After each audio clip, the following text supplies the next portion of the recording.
مثلاً آپ کا ٹوٹل زکوٰۃ آ گیا 500 درہم کہ آپ نے 500 ادا کرنے ہیں، ٹھیک ہے۔ اب یہ 500 کی ادائیگی کے لیے آپ کے پاس اگلا پورا سال ہے۔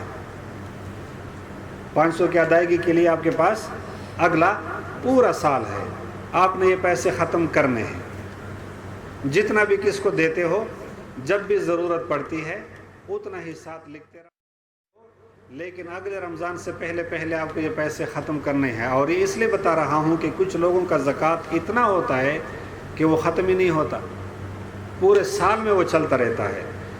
جب زکوٰۃ کیلکولیٹ آپ کرتے ہو، آپ کے پاس ایک فگر آ جائے تو پھر اللہ فرماتے ہیں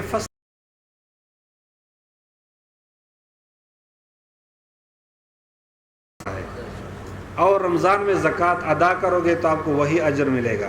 لیکن اگر کسی وجہ سے مثلا آپ کے پاس ابھی پیسے نہیں ہیں، پیسے آپ کے پھنسے ہوئے ہیں، یا کوئی اور کام ہے، آپ یہ سوچ رہے ہو کہ رمضان کے بعد فلاں بندے کا علاج ہے، وہ بہت بیمار ہے، اس کا آپریشن ہے، اس کو اس وقت ضرورت ہوگی، یا ایک بندہ ہے جس کے بچوں کے پاس اسکول کے فیس یا تعلیمی اخراجات کے پیسے نہیں ہیں، تو آپ یہ سوچتے ہو کہ رمضان کے بعد جب ستمبر میں اسکول کھلیں گے تو اس وقت میں یہ پیسے اس کو دوں گا یا اس کے بچوں کی فیس جمع کرا دوں گا، تو اس کی وجہ سے تاخیر جو ہے، ادائیگی میں تاخیر جائز ہے، لیکن دوسرا سال یعنی اسی سال کے اندر ہی ختم کرنے ہیں۔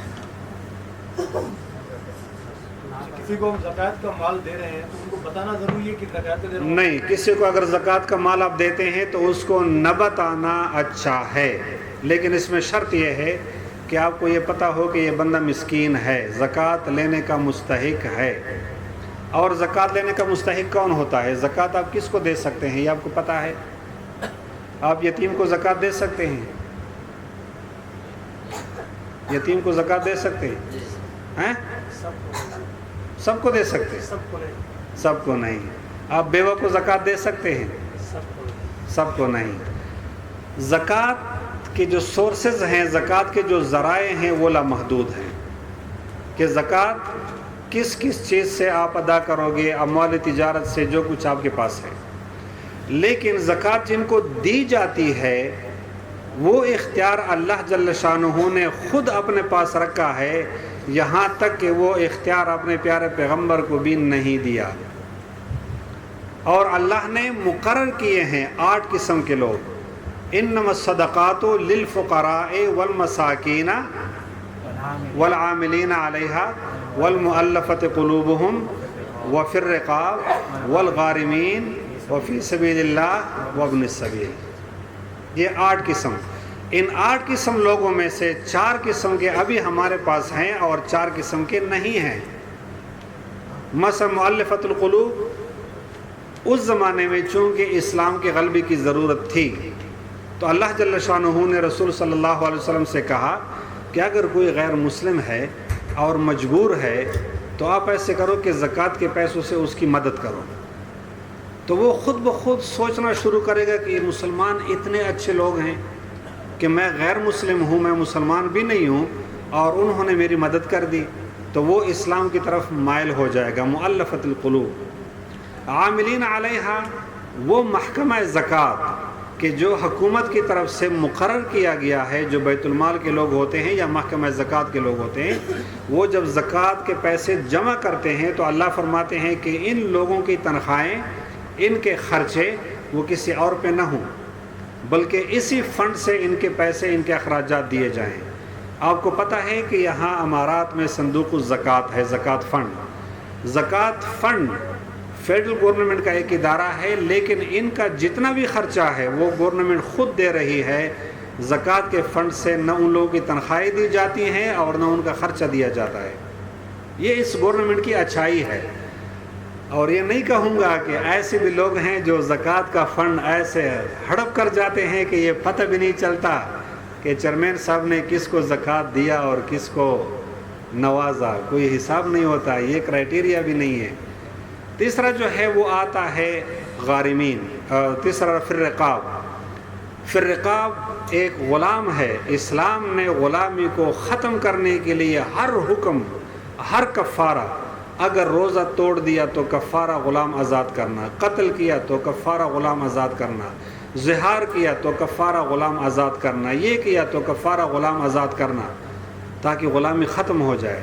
اللہ نے فرمایا اگر زکوٰۃ بھی آپ ادا کرو گے تو غلام کو دو، تاکہ وہ اپنے مالک کو اپنی قیمت ادا کر دے اور وہ آزاد ہو جائے، چونکہ آج کل غلام نہیں ہے، لہٰذا یہ چپٹر بھی کلوز ہو گیا۔ چوتھا کون سا ہے؟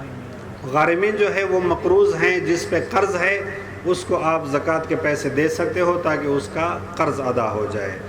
علی کل حال ہمارے پاس آج فقیر ہے، مسکین ہے، غارمین ہے، فی سبیل اللہ ہے اور وابن السبیل ہے۔ فقیر اور مسکین تقریباً قریب ہیں۔ فقیر اس کو کہا جاتا ہے کہ جس کے پاس کھانے کا پہننے کا کچھ ہے لیکن جو ضروریات زندگی ہے اس سے محروم ہے۔ فرض کرے آج کل کی اس گرمی کے موسم میں اس کے گھر میں ایئر کنڈیشن نہیں ہے، اس کے گھر میں پنکھا نہیں ہے، اس کے گھر میں بجلی نہیں ہے، اس کے گھر میں فریج نہیں ہے، لیکن صبح شام اتنا ملتا ہے کہ وہ صبح شام کھا جاتا ہے۔ مسکین وہ ہے کہ جس کو نہ صبح کا ملتا ہے نہ شام کا ملتا ہے، بس اللہ کے آسرے جی رہا ہے، کچھ بھی اس کے پاس نہیں ہے۔ یہ دو ہیں۔ ان دو کیٹیگری میں اگر کوئی بیوہ آتی ہے تو وہ زکوٰۃ کا مستحق ہے، ہر بیوہ زکوٰۃ کا مستحق نہیں ہے، اس لیے کہ بیوہ کے پاس سونا، گولڈ یا اپنے میاں کا جائیداد، وراثت میں حصہ وغیرہ یہ سب کچھ اس کے پاس ہوتا ہے۔ اس کے اندر وہ بھی آتا ہے، یتیم بھی آتا ہے کہ اگر کوئی یتیم مسکین ہے اس کے پاس کچھ نہیں ہے تب دے سکتے ہو، ہر یتیم زکوٰۃ کا مستحق نہیں ہے۔ اور جو اللہ کے راستے میں لوگ ہیں، جو طلباء ہوتے ہیں، جو اللہ کے دین کا کام کرتے ہیں، اور یا کوئی مسافر ہے اپنے گھر میں کروڑ پتی ہے لیکن باہر سفر پہ ہے تو کسی نے جیب کاٹا، A T M machine card گم ہو گیا، پرس گم ہو گیا،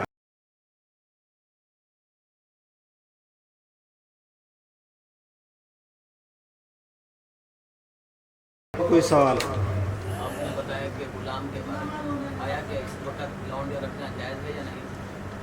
نہیں، یہاں پہ یہ جو لونڈیاں ہیں یہ خدامیں ہیں، یہ لونڈیا کنیز نہیں ہے، یہ نہ اما کے حکم میں آتے ہیں نہ عبید کے حکم میں آتے ہیں، یہ تو تنخواہ پہ رکھ دیے جاتے ہیں۔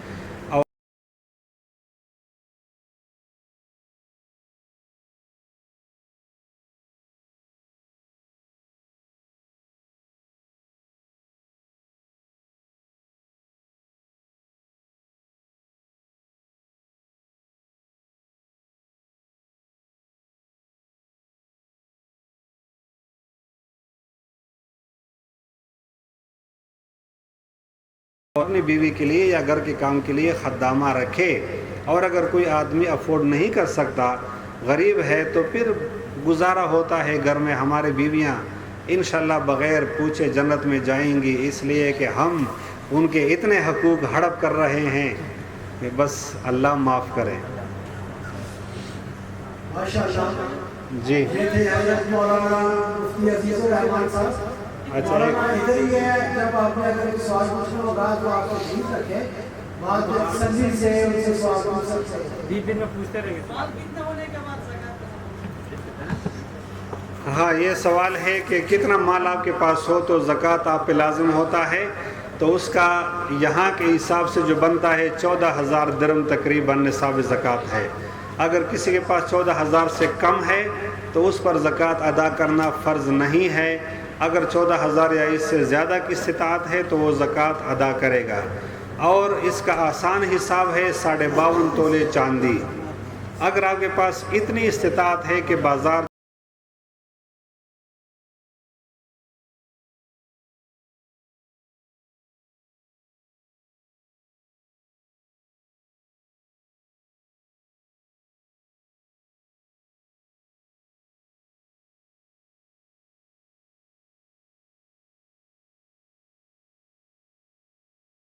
اگر ہے تو وہ ادار دی ہوئی ہے اور رات کے ٹائم تک واپس نہیں مل رہے، تو اس میں کیا کرنا ہے؟ ہاں جی، دو مسئلے ہیں آپ کے۔ ایک یہ ہے کہ سونے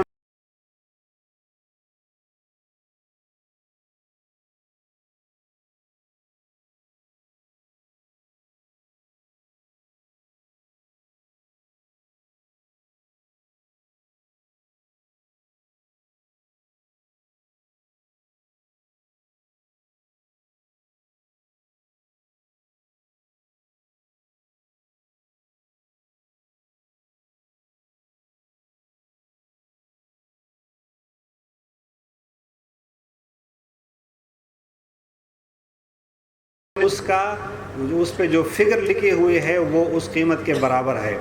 تو چاندی، سونا اور کیش یہ تینوں ایک ہی جنس ہیں.